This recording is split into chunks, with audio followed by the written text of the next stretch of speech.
Hello everyone, today I will show you how to move a shape on a PDF file using Foxit PDF Editor.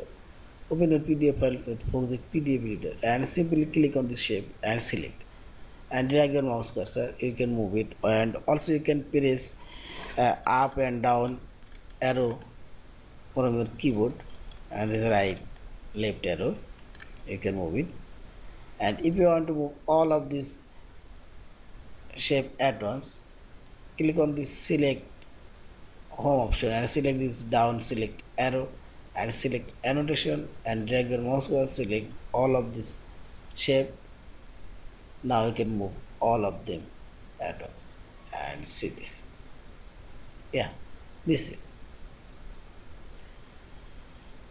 And finally select this file option, save or save as a PDF file. Thank you for watching. Please subscribe, like, share and comment.